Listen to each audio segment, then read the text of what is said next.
Düz mütənasib kəmiyyətlər. Araşdırma məsələmizdən baxaq. Turist valyuta dəyişmə məntəqəsində 100 dollar verib 170 manat aldı. Yəni 100 dollara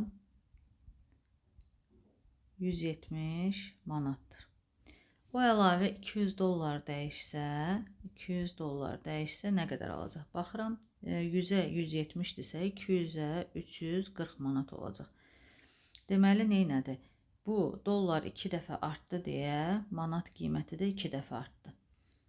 Və ya burada 850 manata təyyarə, demək, bu yazdım 850 manata. 170 neçə dəfə artdı? 5 dəfə. Demək ki, bu da 500 dollar olacaq. 100 dollar da 5 dəfə artmalıdır. Görürük ki, kəmiyyətlərdən biri neçə dəfə artırsa, digər də həmin dəfə artarsa, bunlar düz mütənasib adlanır və ya neçə dəfə azaldıqda, digər də həmin dəfə azalarsa, düz mütənasib kəmiyyətlər adlanır. Məsələn, bax, burada maşın sabit sürətlə hərəkət etdikdə, yəni sürət dəyişmir. Çünki sürətini artırsa, azaltsa, onda fərqli olacaq.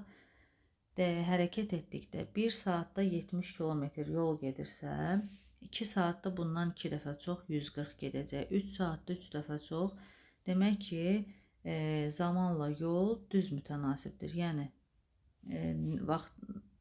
vaxtın nə qədər çox olsa, çox yol gedəcəksən.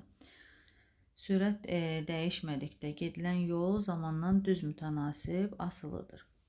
Yenə də qaydamızdır. Bir kəmiyyət bir neçə dəfə artdıqda və ya azaldıqda, digər kəmiyyət də eyni dəfə artarsa və ya azalarsa, bu kəmiyyətlər düz mütənasib kəmiyyətlər adlanır. Yəni, buradan baxırıq ki, 70-i 1-ə böldük, 70. 140-ı 2-yə böldük, 70. 213-ə böldük, 70. Yəni, düz mütənasib kəmiyyətlərin nisbəti sabit qalır və ekvivalentdir də.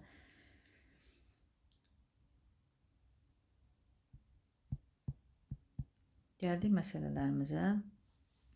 Alıcı bir neçə popkorn qutusuna 6 manat ödədi. Popkorn qutularının sayı 2 dəfə çox olsa, deməli 2 dəfə çox pul ödəyəcək də 12 manat. 3 dəfə çox olsa, pul da 3 dəfə artacaq da 18 manat. 2 dəfə az olsa, pulum da 2 dəfə azalacaq 3 manat. 3 dəfə az olsa, pul da 3 dəfə azalacaq 2 manat ödəyəcək.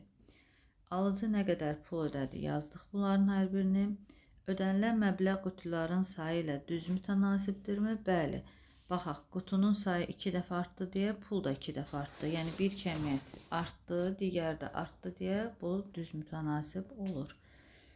Şəkildəki düzbucaqlının enini dəyişməyib, yəni eni 3 qalsın, uzunluğunu 3 dəfə artırdıqda. İlk öncə verilənin sahəsini tapsaq, 3 vurulsun A olur, 3A. İndi deyir ki, bu A-nı 3 dəfə artırım olsun 3A. Onda sahəm necə olacaq? 3 vurulsun 3A bərabərdir 9A. Əvvəl sahə 3A idi, indi 9A oldu. Neynədir? 3 dəfə artdı. Deməli, tərəf 3 dəfə artsa, A variantı 3 dəfə artar. B-də 4 dəfə artdıqda, yenə ilkin sahəmiz 3A idi. İndi 4 dəfə artsa, tərəf olacaq 4A, onda sahə olacaq 3 vurulsun 4A, 12A.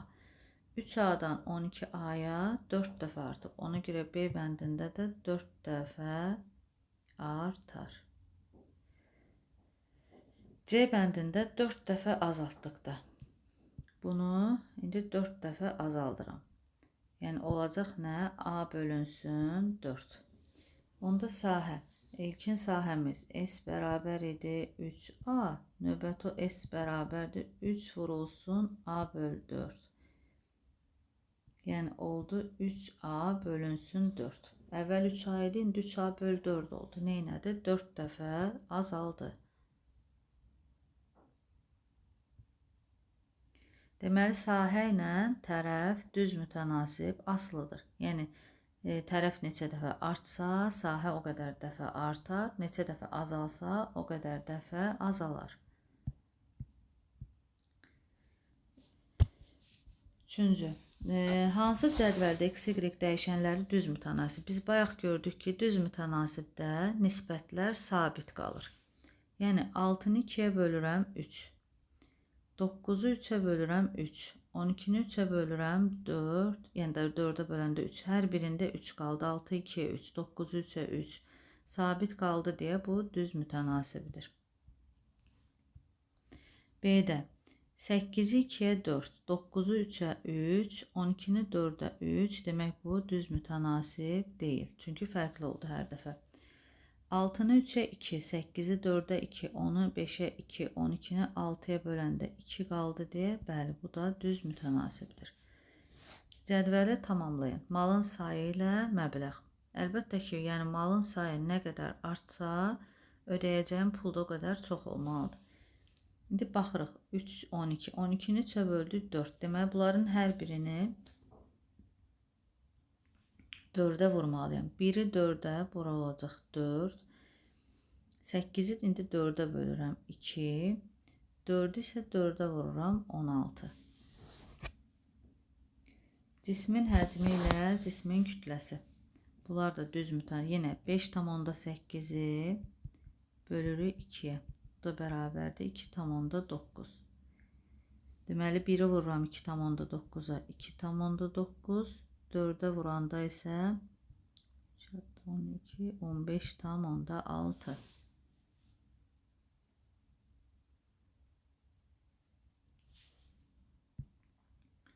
İndi tənasüb qurmaqla məsələləri necə həll edirik düz mütənasibliklərdə? Burada necə tənasüb quraq? A bəndində 2 kub santimetr. Santimetr kub dəmirin kütləsi 15,6 qramdır. Yəni, eyni ölçü vahidlərini bir-birinin altında yazırıq. 5 kub santimetr, 5 kub santimetrin kütləsi nə qədərdir? Yazıram x. Bilirəm ki, bunun əgər dəmirin həcmi artdısa, bunun kütləsi də artacaq. Çünki bayaq gördük ki, düz mütənasibdirlər. Yəni, bu artdı deyə, bu da artmalıdır. Düz mütənasib olduqda, bunları biz çarpaz şəkildə vurub həll edirik. Yəni, 2 vurulsun x bərabərdir, 5 vurulsun 15,6. Çünki biz orada nisbət düzəldirik. 2-nin 5-ə bərabərdir 15,6-nın x-a. Bunu da görürsünüz, belə çarpaz vururuq. Yəni, uzun olmasın deyə hər dəfə belə qısa şəkildə yaza bilərsiniz. Buradan x bərabər olur 5 vurulsun 15,6 bölünsün 2. Yəni, 5 vurulsun, bunu da 2-yə böləndə 7,8 da 0. 4 ya 35, 39 qram. B bəndində 6 vedrə süddən 2 kiloqram, yenə kiloqramı 4 kiloqram kərə yağı almaq üçün neçə vedrə? Buraya yazıram x. Yenə 6 vedrədən 2-dirsə, burada baxıram kiloqram artıbsa, deməli süd də çox olmalıydı, bu da artmalıydı. Ona görə düz mütənasibdir. Yenə çarpaz vururuq. Yəni 2 vurulsun x bərabərdir 6 vurulsun 4. X da bərabərdir 6 vurulsun 4 bölünsün 2. 3, 4-ə 12.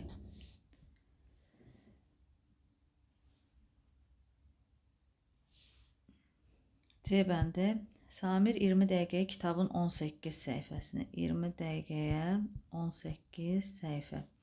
O eyni sürətlə 120 səhifə, 126 səhifənin altını nə qədər vaxtda oxuyar x. Yenə düz mütənasibdir. 18 çarpaz vururuq. 18x bərabərdir 20 vurulsun 126. X da bərabərdir 20 vurulsun 126 bölünsün 18.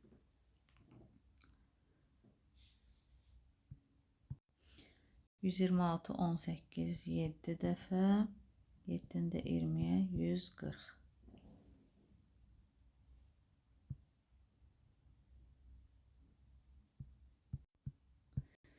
Düz mütənasib kəmiyyətlərini düsturu, asıllıq düsturu y bərabərdir kx şəklindədir. Və bayaqdan da gördük ki, biz onların kəmiyyətlərin bölünməsindən Alınan qismət həmişə dəyişmədi, sabit oldu. Bu sabiti mütənasiblik əmsalı adlanır və K ilə işarə olunur. Düz mütənasib asıllığın düsturu Y bərabərdir KX-dir. K mütənasiblik əmsalıdır. Buradan K-nı tapsaq, vuruq, Y isə hasildir. Məchul vuruğu tapmaq üçün hasili məlum vuruğa bölürük. 6-da deyir, X və Y düz mütənasib verilən şərtə görə mütənasiblik əmsalını müəyyən edin və düsturu yazın. Nə edirik? Deməli, burada X bərabərdir 2, Y mütənasiblik əmsalı K idi. K bərabərdir Y bölünsün X idi. Y-i verib 8, X 2-dir, o da bərabərdir 4. Düsturumuz isə Y bərabərdir KX şəklindədir. K-nı tapdıq 4, olacaq 4X, yəni Y bərabərdir 4X. B-də K bərabər olur 12 bölünsün 4 3-ə, onda Y bərabərdir, KX deyildi, indi 3X olacaq. C-də X bərabərdir 6 olduqda Y 3, yəni K bərabərdir 3 bölünsün 6, bu da 2-də 1 və ya bunu 0,5 kimi də yaza bilərik, onda Y bərabərdir 0,5 X.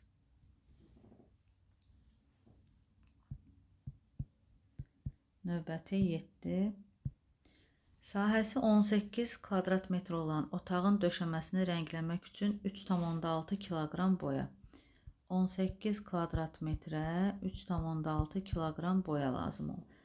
İstifadə edilən boyanın miqdarının rənglənən sahədən düz mütənasib asılı olduğunu, bəli, əgər otağın sahəsi böyüyərsə, bir var buranı rəngləyən, bir də var sahə böyüdür. Böyüdükcə nədir? Boyanın da miqdarı artacaq. Əgər bir kəmiyyət artdısa, digər də artırsa, bu düz mütənasibdir. Mütənasiblik əmsalını tapın. Biz əgər 3,6 kiloqram 1 kvadrat metrinin sahəsini tapmaq üçün 1 kvadrat metri bərabər olacaq 3,6-nı bölərik 18-ə, bu da 0,2 kiloqram. Mütənasiblik əmsalını tapın, tapdıq 0,2, mənası odur ki, 1 kvadrat metrə nə qədər boya lazım olacaq. C-də işlənilən boyanın miqdarını M otağın sahəsində, yəni M bərabərdir boya 0,2 vurulsun S. Sahə 18 olanda, bax bu sahənin yerinə 18 olanda gördük boya 3,6 oldu. Yəni bizim düsturumuz oldu M 0,2 vur S. İndi S bərabərdir 15 olanda, onda M bərabərdir 0,2 vurulsun 15, bu 3. Yəni 3 kiloqram boya. Sonra M bərabərdir S 20 olanda 0,2 vurulsun 24. M bərabərdir 0,2 vurulsun 28, 5,6 kiloqram. Bunları da tapdıq.